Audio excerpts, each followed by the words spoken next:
شاید شما سریال گیم آف ترونز رو دیده باشید. سریالی برگرفته از رمانی با همین نام و با شخصیت‌های افسانه‌ای. پربیننده ترین و پرطرفدارترین سریال دنیا. در این سریال خاندانی به نام لنیستر موفق شده بود پادشاه 7 اقلیم بشه. از طرفی خاندان دیگری به نام تارگریان دنبال شکست اونا و پس گرفتن پادشاهی 7 اقلیم بود.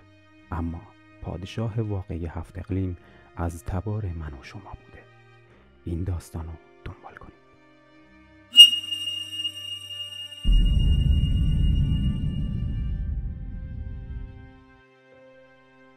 جهاندار هوشنگ با رای و داد به جای نیا تاج بر سر نهاد. در متون اساطیری و زرتشتی این چنین اومده که پس از مرگ کیومرث نوه او هوشنگ به شاهی رسید. هوشنگ پیشدادی به گفته شاهنامه دومین شاه بعد از کیومرث بود. اما در آیین زرتشتی اون اولین کسی است که براش قربانی میشه و اولین شاه به حساب میاد. چون همونطور که در قسمت اول از سلسله ویدیوهای اساطیر و شاهنامه گفته شد، کیومرث رو اولین انسان میدونستن، نه اولین شاه. هوشنگ بر دامنه کوه هرا 100 اسب نر، 1000 گاو و 10,000 گوسفند و برای آناهیتا ایزدبانوی عشق و نگهبان تمام آبهای جهان قربانی کرد و از اون درخواست کرد این نعمت رو به اون بده تا برترین شاه همه کشورها باشه و دیوان و بدکاران رو نابود کنه. آناهیتا پذیرفت و به اون فر ایزدی داد. هوشنگ 40 سال حکومت کرد. وقتی هوشنگ به جایگاه بزرگی نشست، مردمان را گفت من فرمان روای 7 اقلیمم و به فرمان خدای توانا و دانا آماده عدالت گستری و بخشش هستم. این بیت به خوبی این گفته رو نشون میده. چو بنشست بر جایگاه مهی، چون این گفت بر تخت شاهنشهی، که بر 7 کشور منم پادشاه، جهاندار پیروز و فرمان روا.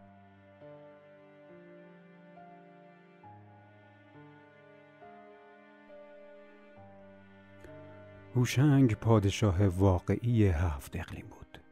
صفحه از کتاب مجمع التواریخ و القصص رو میبینید که بیش از 1200 سال قبل 7 اقلیم رو ترسیم کرده. البته نویسنده این کتاب کهن مشخص نیست، ولی ابوریحان بیرونی نیز 7 اقلیم رو همینطور معرفی کرده. اقلیم هند، اقلیم عرب و حبشستان، اقلیم مصر و شام، اقلیم چین که نوشته شده السین، اقلیم روم و اسلاو یعنی روس و سرب و اسلواکی و مناطق اطراف، اقلیم ترک و در آخر اقلیم ایران شهر. در واقع از این پس نیز اکثر شاهان ایرانی پادشاه این 7 اقلیمند. طبق اساطیر هر یک از این 7 اقلیم از نژاد یکی از اون 7 جفتی هستند که از مشی و مشیانه زاده شدند. همونطور که در قسمت اول گفتیم از نطفه کیومرث ریواسی رویید که از اون ریواس 2 انسان به نامهای مشی و مشیانه هویدا شد.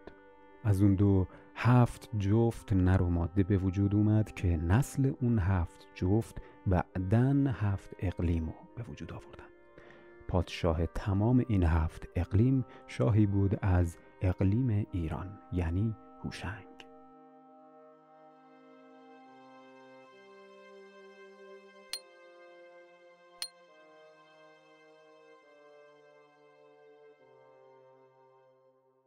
هوشنگ به آباد کردن جهان پرداخت و داد ورزید.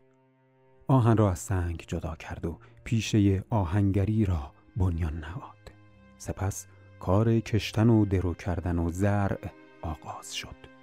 زندگی مردمان همانند دوران جدش کیومرث آنچنان که باید سامانی نداشت. لباس از پوست جانوران و برگ درختان داشتند، اما پرستش ایزد همچنان پابرجا و استوار بود. آتش را از سنگ هوشنگ بیرون کشید. بدین گونه که روزی با گروهی در کوهسار میگشت. ناگاه ماری سیاه و قوی و درازاندام با چشمانی چون دو چشمه خون با حرکت سریعی پیش روی او آمد. هوشنگ سنگی برگرفت و بر مار افکند.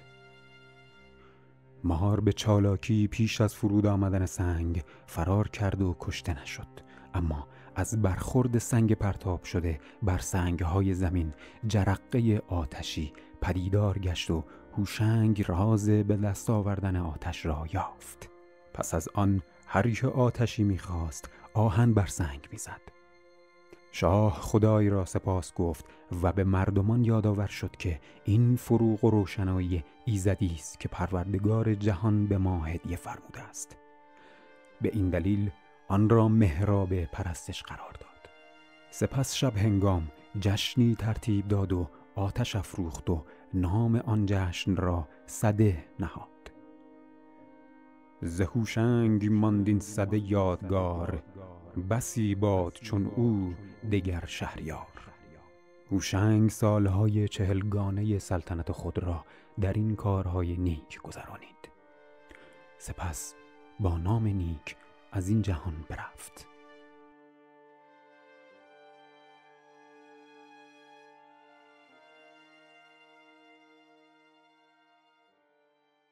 دیدیم که هوشنگ کاشف آتش و بنیانگذار جشن سده نامیده شد.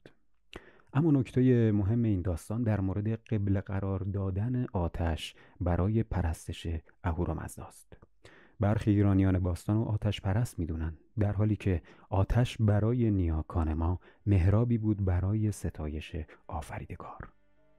این بیت به خوبی میگه که جهاندار پیش جهان آفرین، نیایش همی کرد و خواند آفرین. که او را فروغی چنین هدیه داد، همین آتش آنگاه قبله نهاد. هوشنگ آفریدگار رو شکر میکنه که چنین آتش پرفروغی رو به انسان هدیه داد و به همین خاطر آتش رو قبله قرار داد. و در نهایت هوشنگ در زمان پیری بعد از نصیحت زیاد به فرزندش طهمورث اونو به جای خودش نشون. پس در قسمت بعد در مورد طهمورث صحبت میکنیم، پادشاهی که از دیوان سواری میگرفت. این داستان رو برای فرزندانتون تعریف کنید، ویدیو رو لایک کنید و درباره نکات داستان کامنت بذارید.